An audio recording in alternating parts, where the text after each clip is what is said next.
Pas de coup. Bonjour Victoria, Bonjour Thierry, comment mais ça va encore aujourd'hui? là, dans le boom mobile. Eh oui, je quitte plus Yoko, ma newsroom mobile, voilà, je suis on the road again. Et a priori, je suis assez fier, j'ai une meilleure 4G que le Wi-Fi que j'ai pu choper par ici, donc ça devrait bien se passer, on croise les doigts pour que cette émission se déroule sans encombre. Et puis Parce qu'on a ben, des pros aujourd'hui, hein. oui, oui, oui. Et puis en plus, ils sont au nombre de deux, hein. Ils attendent patiemment nos invités. J'allais faire une intro en disant pendant que Facebook perd des annonceurs et puis que effectivement les revenus publicitaires de ce grand géant commencent à décliner, eh ben, il se passe des choses intéressantes en Suisse et c'est l'occasion ben, d'en parler. Avant qu'on découvre nos invités qui attendent patiemment dans leur studio à eux, eh bien, on va vous rappeler que le meilleur de la pub, c'est pour bientôt. Allez, magnéto, Serge.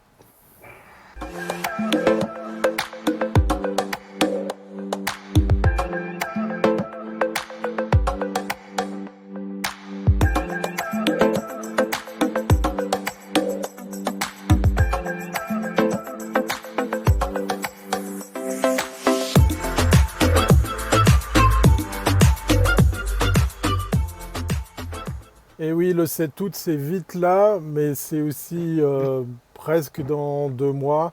C'est le délai, non, dans un mois, qu'est-ce que j'allais dire comme bêtise, pour soumettre vos projets. On en voit passer. Merci aux agences, merci aux professionnels de la pub, la communication, de faire le nécessaire pour vous montrer, pour sortir du bois, puisqu'effectivement, en septembre prochain, on croise les doigts, eh bien, on se verra pour la 5e édition du meilleur de la pub. Voilà, c'est dit. On va maintenant laisser beaucoup plus de place à nos invités. Mais de qui s'agit-il, Victoria, à propos de ces deux invités? Alors aujourd'hui, on a deux professionnels de l'image. Vincent Yagui, directeur de A2P Agency, et Romain Girard, directeur de création. Alors, dans le Skype, Romain est à gauche et puis Vincent est à droite. Bonjour les deux. Bonjour à tous. Bonjour. Alors, peut-être on va expliquer déjà ce qu'est A2P Agency. Vous faites partie du groupe avec Actua, épisode 4, Idéative, Point Prod. Donc, c'est vraiment le cube, là. Même déjà, on peut vous appeler le cube parce que réellement, vous êtes dans un cube à Genève. Alors, je vous donne la parole. Expliquez-nous un petit peu quel est votre positionnement dans ce cube. Alors nous, c'est A2P, donc c'est 8 personnes au sein du Cube qui représentent 80 personnes, 80 professionnels des médias et de l'audiovisuel. Et nous, en fait, on joue la transversalité en fait du média traditionnel et de la diffusion Actua 1952 jusqu'aujourd'hui, Idéative, les développeurs, les nouvelles applications et la réalité augmentée. Voilà. Alors, votre positionnement, il est vraiment sur du contenu digital et créatif.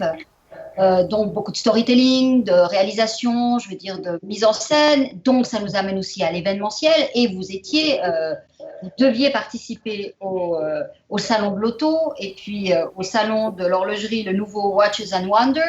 Et patatras, année Covid, rien de tout ça. Alors quel impact ça a eu pour vous? Alors, premier impact, c'est vrai que Salon de l'Auto, on a vu arriver la vague parce que des agences internationales et les constructeurs commençaient à nous dire, mais vous êtes sûr qu'on va venir à Genève? On n'est pas sûr cette année. Et ça, 15 jours avant l'annulation. Et du coup, depuis, voilà, on a digitalisé les conférences de presse, on a digitalisé à huis clos des cérémonies, et puis dernièrement, création de contenu, révision de l'écriture de l'image, comment interviewer des gens à l'étranger via les nouvelles Zoom. Vous ne connaissez pas Zoom? Non. Donc voilà, donc c'est vraiment de la vraie réécriture. On a, on Alors a, justement, on a, Mais on je a, pense on sur un gros bouleversement quand même, un gros bouleversement. on a préféré aller chez Microsoft pour Skype, puisqu'effectivement, et là je m'adresse à deux professionnels de la vidéo, on peut l'utiliser comme source NDI et on peut donc l'injecter comme ici pour faire des caméras ou des sources vidéo virtuelles. Voilà pourquoi il n'y a pas de zoom. Et puis on n'a pas envie de donner toutes les infos à nos amis chinois qu'on adore. Voilà. donc revenons sur la nouvelle écriture, je dirais visuelle. en temps de pandémie, ça impliquait quoi, à part l'aspect technique, mais aussi de mise en scène, de fait que vous êtes avec des gens qui ne sont pas là. Et il faut quand même réussir à créer un mini-spectacle quand même. Ce qui est intéressant en fait dans ce contexte, c'est que l'événementiel, on sait le traiter depuis pas mal d'années. On a nos routines, nos habitudes, et chaque année, on essaie d'améliorer, d'utiliser de nouveaux outils pour améliorer, augmenter le storytelling. Et puis tout d'un coup, tout s'arrête. Tout s'arrête à un moment où on sait que la vidéo, ça reste important, le live, tout le monde en parle, tout le monde a envie d'en faire, mais finalement, peu de gens s'y risquaient parce que ça présentait justement un risque à leurs yeux. Et là, lockdown pour tout le monde et nécessité néanmoins de communiquer. Et donc là, il a fallu renouer avec le live et se positionner pour effectivement confirmer que c'était la seule, voire l'unique solution. Alors on peut faire du faux live, mais ce que ça montre surtout, c'est que le risque que les gens pensaient prendre préalablement quand on leur parlait du live, qui était de se prendre une gamelle, en fait, on peut tout à fait limiter ça si on sait écrire un live. Donc en fait, c'est pas une question de technique, c'est pas une question, les outils étaient déjà là. Une caméra est toujours une caméra, mais ce qui est nécessaire de comprendre et de faire comprendre aux clients et à nos partenaires, c'est que avant tout, on a besoin d'éditorialiser, écrire. C'est pas parce que c'est live que ça doit être improvisé. Et toute cette démarche que nous on connaît assez bien avec Vincent parce qu'on est des transfuges de la télé. On a fait quand même pas mal de temps en reportage dans différentes chaînes de télé. Tout ça, nous on le connaît. On essayait de le communiquer à nos partenaires et on sentait une forme de réticence. Là, voilà, on sait qu'on peut venir avec, encore une fois, c'est pas une question d'outils, on peut venir avec de l'éditorial, du contenu et donner la garantie que, en respectant les guidelines, un socle qui est vraiment celui de la télé, qui, malgré tout ce qu'on peut dire sur le digital, c'est un socle qui est essentiel, qui est compréhensible par tout le monde. Et en respectant ça, on peut faire un bon live et transmettre du contenu avec beaucoup de pertinence. Alors, une question qu'on a posée à pas mal de nos invités sur la faute du Covid de nous avoir forcé à changer notre fusil d'épaule, à se mettre au télétravail, à utiliser les nouvelles technologies, etc. Moi, j'ai envie de transformer cette question autrement. Est-ce que d'après vous, s'il n'y avait pas eu de Covid, on aurait tout le temps repoussé justement ces usages, cette prise de risque, que ce soit du live, que ce soit les outils, ce sur quoi vous êtes tourné pour pouvoir continuer à exercer. Est-ce qu'on aurait encore et encore repoussé ce choix et cette prise de risque du côté de vos clients, par exemple ? Moi, je pense, ouais. Je pense que ces 4 mois de Covid nous ont permis d'avancer 5 ans dans le temps. C'est vrai que nous, on s'adresse beaucoup à des clients qui sont dans le monde du corporate, donc tout doit être réglé, le message doit être validé, et c'est vrai que la prise de risque est difficile dans ces moments-là.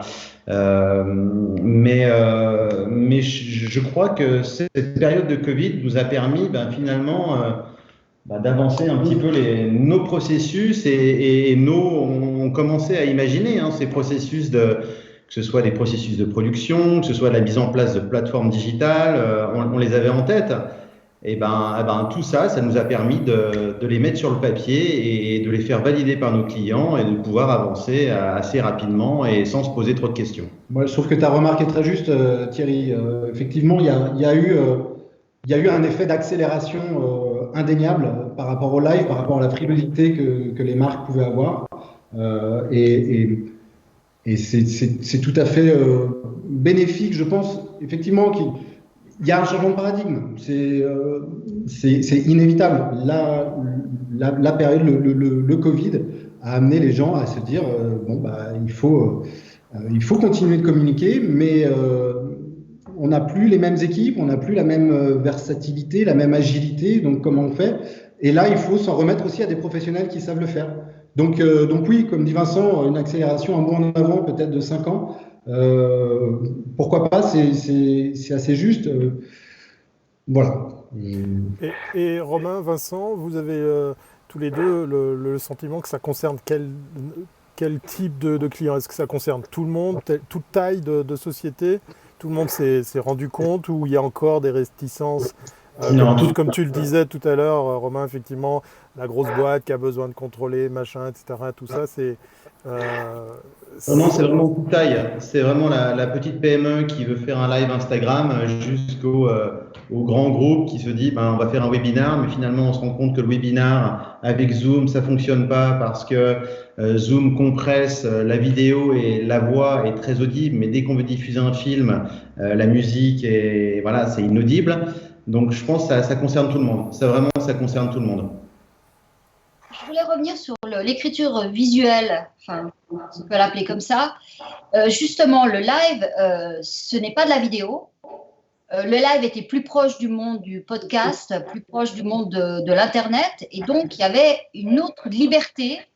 Et quand tu dis qu'il faut absolument écrire et revenir sur cette, je dirais, beaucoup plus scénariser l'intervention, où est-ce qu'on est dans le juste aujourd'hui? Parce que les gens qui viennent du web, ils sont dans une autre logique. Et puis là, on est en train d'arriver sur ceux qui proposaient de la vidéo très léchée. Et là, tout d'un coup, le live arrive dans cet interstice. Et alors, qu'est-ce que ça va devenir le live dans ce nouveau monde? Je pense que ça ne peut que s'améliorer. Ce qui est intéressant par rapport au live, c'est aussi qu'on remarque finalement que les gens sont très tolérants par rapport à la qualité d'une image.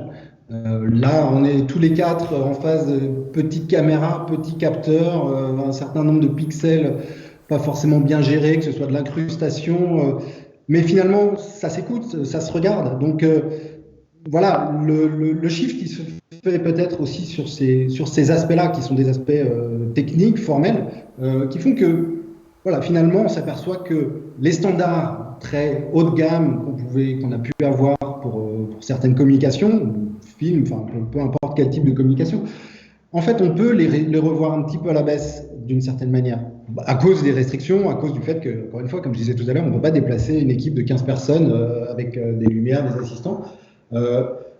Mais c'est là où il faut être malin. C'est-à-dire que pourquoi on voulait mettre beaucoup de choses, faire un gros tournage, parce qu'on veut un peu en mettre plein les yeux avec du montage, avec différents plans, tout ça. Là, on est un peu coincé dans notre split screen, là, à 3, qu'on essaie d'habiller. Donc, qu'est-ce qu'il faut raconter là-dedans? Il faut raconter des choses qui ont du sens. Donc, ce qui a du sens, déjà, c'est ce qui a été éditorialisé, ce qui a été préparé. Et puis ensuite, les plans qui vont permettre d'être des illustrations, encore une fois, adéquates, pertinentes et en accord avec ce qui est dit. Donc, peut-être qu'on revient à une forme de sens, à une forme, voilà, quelque chose d'un peu plus essentiel aussi. Je dirais de ton aussi différent, parce que on peut se permettre de parler différemment. Moi, j'ai essayé aussi avec de la vidéo, et c'est très différent parce que la personne que tu filmes, elle s'attend à ce que tu l'embellisses, à ce qu'elle soit bien, à ce qu'elle dise que des choses intelligentes, et quand ça marche pas, c'est toujours ta faute. Donc tu dois refaire, c'est tout le temps tu vois. Tandis que là, dans l'exercice du live, tu vois que, comme tu dis, le setup n'est pas forcément très beau, l'image n'est pas très belle, mais ça fonctionne. Et c'est que le contenu qui passe. Mais est-ce que, hors de cet exercice-là, est-ce qu'un patron de PME ou un patron d'une marque de luxe oserait parler de cette façon-là? Moi, j'ai l'impression qu'on va les perdre. Quand on revient dans l'exercice de la vidéo bien faite, on perd cette liberté de ton. C'est comme, en fait, si je peux faire une comparaison, c'est comme d'envoyer un message sur WhatsApp ou d'envoyer un email un peu plus formel. C'est dans ce sens-là que tu fais cette remarque. Ouais. Mais est-ce qu'on arrivera à garder cette authenticité? Parce que finalement, ce que les gens veulent, c'est rencontrer et connaître des gens, des marques, des patrons de marques différemment. Et puis, sortir de cette image et de cette com très léchée, et surtout quand on est dans le monde du luxe, où finalement, tu ne sais plus très bien ce que tu dis, mais que tout le monde dit la même chose. Alors, est-ce que vous pensez que vous arriverez à amener vos clients sur une autre écriture? Je pense que le live permet une certaine proximité avec la personne qu'on a en face. Et oui, je pense que si la marque est ouverte, si le client est ouvert, on va pouvoir justement casser ces codes du costard cravate qui est en train d'annoncer ses chiffres à la fois en B2C ou en B2B auprès de son audience, quoi. Mais oui, ce live doit permettre de casser des codes. Par contre, on a tous vécu, je pense, cette période de confinement où n'importe qui faisait des lives Instagram, le sportif, le comique, le politique. Et là, il manquait un peu d'éditorial. C'est que moi, je veux bien avoir sur Instagram une ligne en me disant il y a 35 personnes en live ce soir, mais qu'est-ce que je regarde ce soir et c'est quoi l'histoire? On va où? Voilà. Et je pense que c'est là où on a notre rôle à jouer ici avec A2P, c'est justement d'avoir ce côté storytelling et de raconter l'histoire avant le live et de poser un cadre. Après, moi, si je peux juste compléter ce que dit Vincent, ce que je trouve génial avec le live, c'est que ça a amené du split screen. Et le split screen, c'est un super terrain de jeu aussi. Alors, on l'a pas encore beaucoup exploité. C'est pas forcément une question de live, mais c'est une question de dispositifs auxquels les gens se sont adaptés. En fait, tout le monde a vu des émissions de télé qui étaient faites avec du split screen, tout ça. Et créativement, on peut faire plein de choses avec du split. On peut vraiment s'amuser à faire passer voilà, des images d'une case à l'autre. Enfin, on a des cadres dans des cadres. Et voilà, je trouve qu'il faut savoir exploiter ça. C'est comme, voilà, à une époque, dans la publicité, on filmait des vrais gens, c'est-à-dire qu'on allait les voir avec une caméra broadcast, une caméra de télé, et on faisait de la publicité avec une image entrelacée qui faisait télé classique, et puis on leur disait, ah, vous êtes des vrais gens, vous lavez les dents avec du vrai dentifrice, un truc comme ça. Bon. Voilà, on est un peu dans ce même genre c'est-à-dire qu'on réadapte toujours, en fait, c'est aussi le process dans lequel on est en tant que créatif ou en tant qu'agence, c'est de coller, et si possible de précéder un petit peu l'air du temps et utiliser le terrain qui nous est offert le plus... Voilà, avec le plus de délire possible, en conformité avec les attentes du client, bien sûr, parfois en essayant d'excéder ses attentes aussi. Alors justement, avant de découvrir les attentes du client, la boîte, l'annonceur, la société qui vient faire appel à vos services, elle est conseillée sur quoi? Sur les 2-3 premiers messages que vous essayez de lui transmettre, lui insuffler, pour qu'il se mette à oser prendre ce risque d'aller sur ces outils. C'est des choses, j'ai l'impression, qui sont un petit peu récurrentes, mais j'ai envie de vous entendre tous les deux sur allez, le top 3 des conseils pour un petit peu motiver justement l'annonceur, la boîte, le chef d'entreprise à oser aller sur ces outils. Voilà, moi j'ai une référence, un film qu'on a fait pour le Crédit Agricole Next Bank, qui date du mois de décembre, donc qui est pré-Covid, mais qui a été traité justement avec une manière, une manière assez originale, on va dire, de mettre en relation toutes les agences de la banque. Voilà, le client vient nous voir en disant, bon, c'est notre plénière de fin d'année, on a le thème du cinéma, on veut un truc un peu marrant. Enfin bref, ils avaient un brief qui était pas très clair, avec beaucoup d'exigences en termes de contenu, en termes de qualité. Enfin, ça partait dans tous les sens. Voilà. Bon, je leur ai proposé de splitter la chose en deux. C'est-à-dire, en gros, les résultats de la banque, on fait un truc un peu genre film d'action pour être dans la thématique cinéma. On joue avec les codes, on fait une grosse voix off qui fait bien bande-annonce, on fait du cinémascope, on tourne avec une grosse caméra. Et puis la partie agence avec les salariés, les employés de Crédit Agricole, en fait, on fait du user-generated content, de l'UGC comme ça, et chacun va se filmer à la manière, va filmer ses collègues, en gros, racontez-nous votre journée. Donc, quand le client a validé cette idée, j'ai écrit un brief très précis que j'ai adressé, en accord avec le client, bien sûr, j'ai adressé à toutes les agences Crédit Agricole en Suisse romande, je ne sais plus, il y en avait une petite dizaine. Et voilà, je leur ai demandé de recréer à leur manière, avec, encore une fois, un cadre assez restrictif, mais en même temps qui permettait une grande liberté. Après, on reçoit tous les contenus, on s'amuse à les monter. Il y a des petites chaînes, il y a des petits moments de magie, des petits moments de magie qui vont se nouer parce que on n'avait écrit aucun raccord dans ce film, et finalement, l'agence de Neuchâtel et l'agence de Lausanne, quand on les met côte à côte, c'était inattendu, mais il se passe quelque chose. Donc voilà, c'est un exemple pour dire que, et je m'excuse, j'ai oublié ta question, Thierry, mais en gros, les trois conseils, les trois éléments clés que tu transmets aux clients pour oser aller vers ce genre de prod. Alors, j'ai pas de top 3, mais encore une fois, c'est la question du sens. Qu'est-ce qui fait sens chez vous par rapport à votre demande, par rapport à la diffusion, et comment est-ce qu'on l'écrit? Et est-ce que ce que nous parvenons à écrire par rapport à votre demande correspond à vos attentes? Et il y a aussi, là, il y a tout un travail qui est vraiment...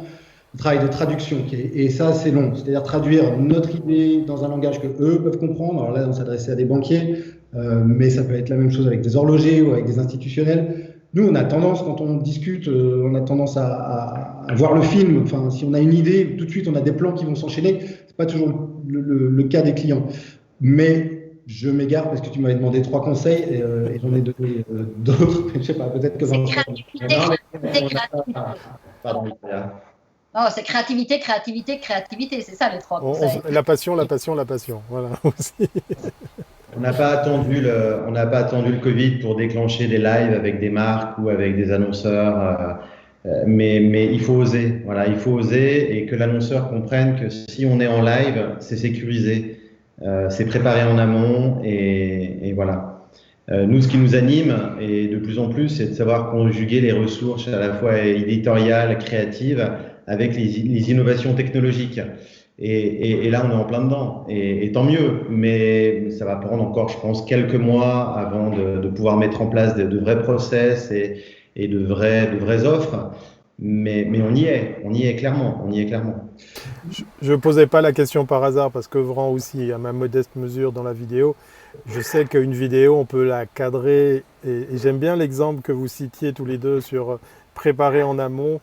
On a beau préparer des storyboards, tout contrôler, on sait que voilà, immanquablement tout ça va évoluer, mais la vidéo qu'on travaille, on peut toujours la corriger. Là où le live, voilà, à l'issue de cette rencontre là d'une demi-heure qu'on a là tous les 4, on ne pourra pas revenir sur le montage ou le remontage de tout ça, puisqu'effectivement, voilà, c'est inscrit dans le marbre et peut-être même pour toujours. Voilà, je voulais aussi voir un petit peu, alors comment ça se passe maintenant dans cette phase, disons, relance, enfin entre guillemets, mais vos clients aujourd'hui, ils sont dans quel état? Ils sont en attente, ils sont craintifs, ils sont prêts à réinvestir, parce que c'est important pour le marché aussi de comprendre si on redémarre ou on ne redémarre pas. Alors, entre janvier et début mars, dans cette période Covid, c'est clair qu'on avait des appels d'offres en cours. On a commencé à travailler avec de nouveaux clients, de nouvelles marques. Tout s'est arrêté. Maintenant, ces marques viennent vers nous et nous disent, bah voilà, on avait normalement des rendez-vous physiques à la rentrée au mois de septembre, des rendez-vous importants, stratégiques, politiques. Comment on peut imaginer réunir au niveau international, européen ou même local nos confrères, nos interlocuteurs sur une même plateforme. Voilà, pour l'instant, c'est ça les interrogations de nos clients et la demande. Est-ce qu'il y a aussi une réflexion sur l'avenir de ces grands events? Est-ce que, imaginons dans un monde où on finira tous par porter des masques, est-ce que ces grands raouts auront encore un sens? Ou est-ce qu'on peut vraiment imaginer de pouvoir proposer autre chose? Je pense que le présentiel restera important, mais toute cette forme digitale, tout ce qu'on est en train de créer, création de contenu, peut servir à raconter une histoire sur l'année, faire du teasing, raconter l'événement et après. Mais si je prends l'exemple, par exemple, d'un salon de l'auto, j'imagine que demain, s'il devait renaître, serait peut-être sur une période plus courte et que ce soit vraiment une plateforme d'échange à la fois professionnelle et grand public sur quelques jours. Voilà, faire vivre des expériences et faire traduire de la passion, donner envie de conduire, ce genre de choses, mais pas statique. Moi, si j'ai un rêve par rapport à ça, et c'est pas un rêve parce que c'est réalisable, mais j'aimerais qu'on puisse faire un vrai live mondial. C'est-à-dire que j'attends un client qui va me chercher en disant OK, on peut plus voyager, on n'a pas des équipes sur place et tout ça. Eh ben, écoute mec, il n'y a pas de problème. Tu as des iPhones, tu as la 4G, on est là, on peut écrire, on peut préparer. On peut faire une régie à Genève, on peut poser des questions en direct, on peut relancer, on peut faire un programme de 2 heures, on veut un drone en direct au-dessus de la rade de Genève, c'est pas grave, on peut le mettre aussi. S'il y a un mec qui est à Mexico, on peut l'avoir aussi. Et je trouve que on a souvent parlé du village global et c'était à une époque, c'était dans le monde d'avant, à l'époque où certes tout s'accélérait, mais tout le monde pouvait se déplacer aussi en avion. Là, à ce jour, c'est plus le cas et on ne sait pas pour combien de temps.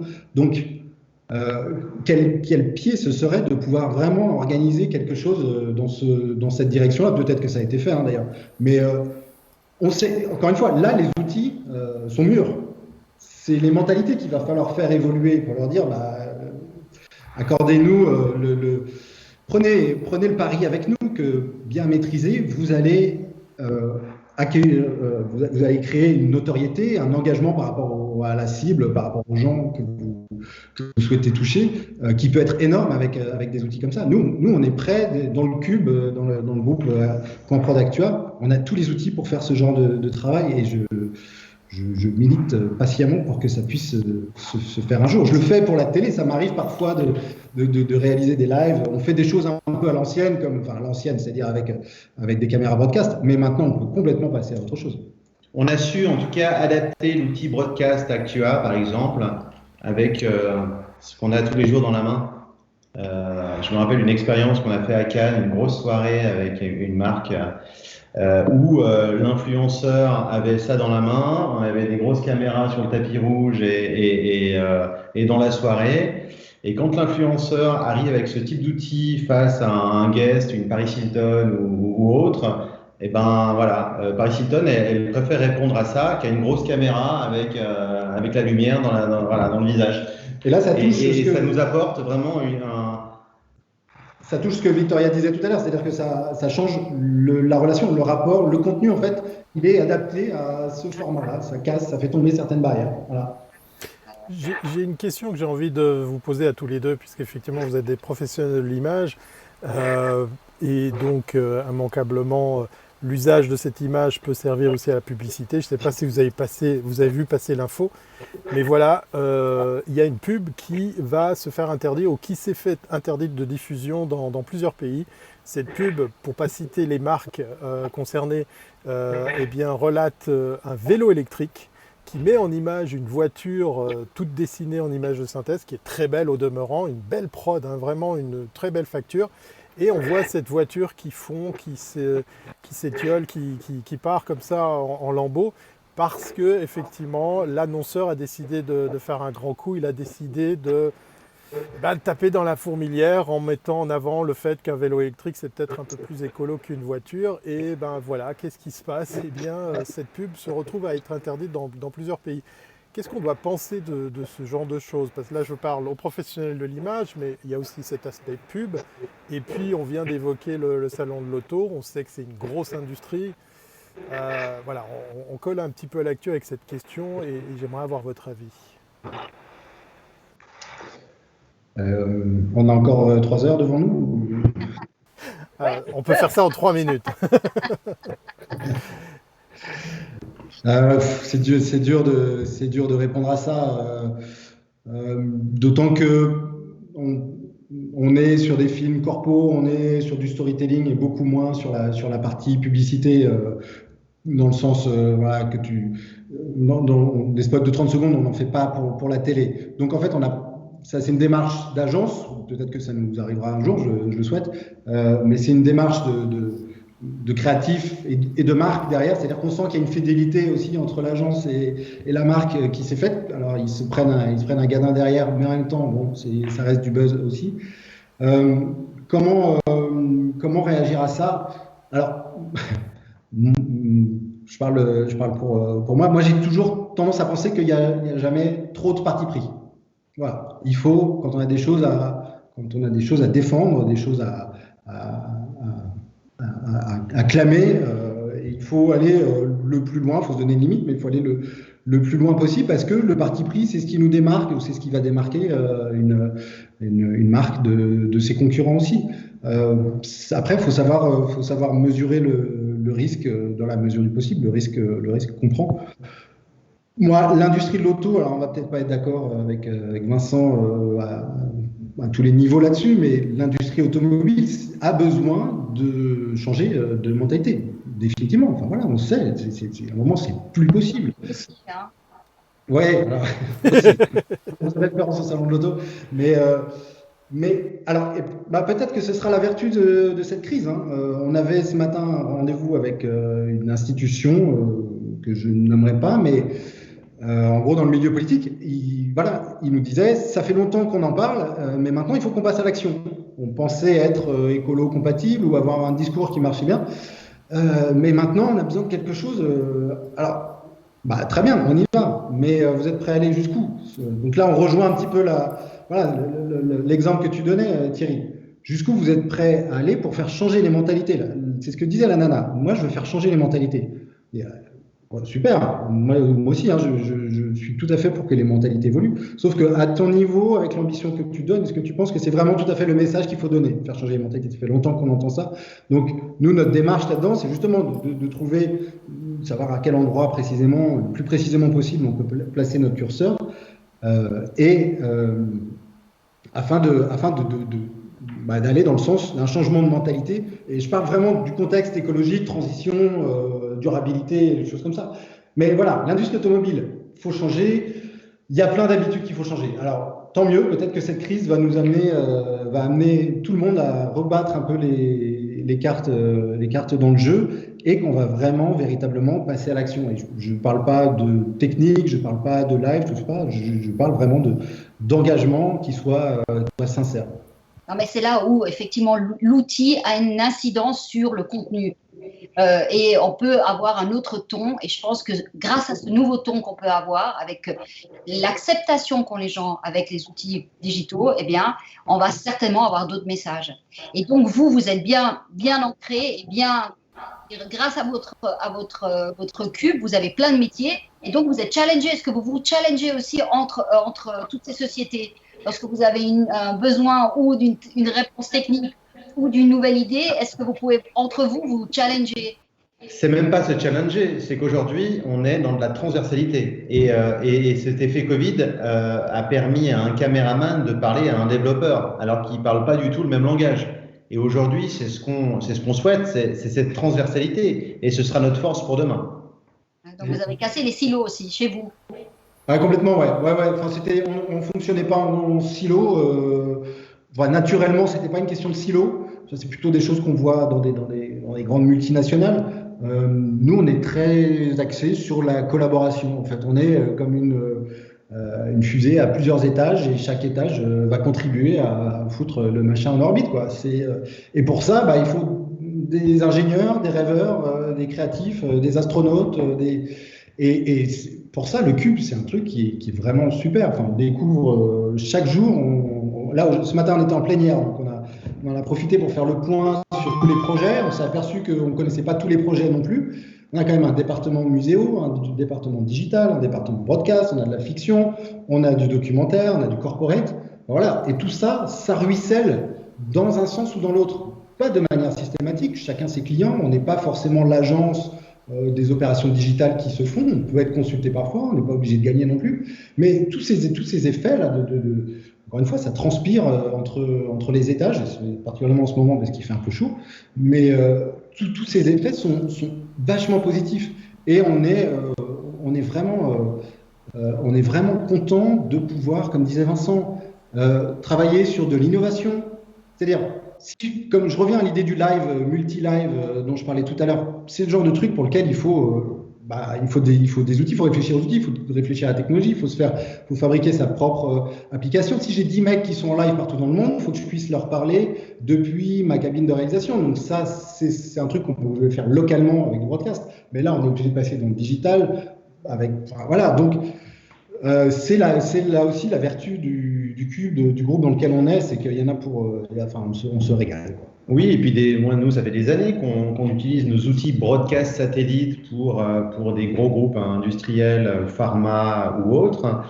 Aujourd'hui, on doit pouvoir adapter cette écriture d'image live, ces outils pour la petite PME. Voilà, parce que la petite PME, elle a besoin de pouvoir communiquer auprès de ses employés ou auprès de ses clients.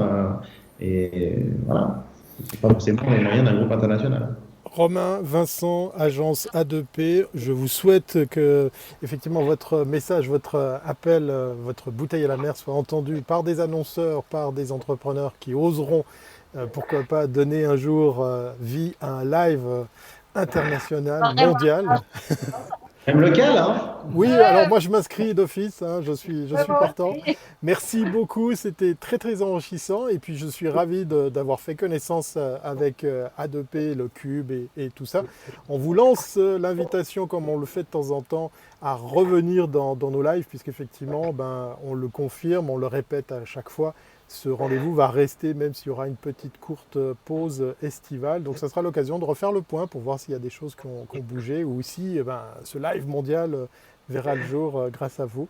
Merci en tout cas à vous deux et puis on vous souhaite de ne pas trop transpirer dans les murs du cube. À Merci. très bientôt.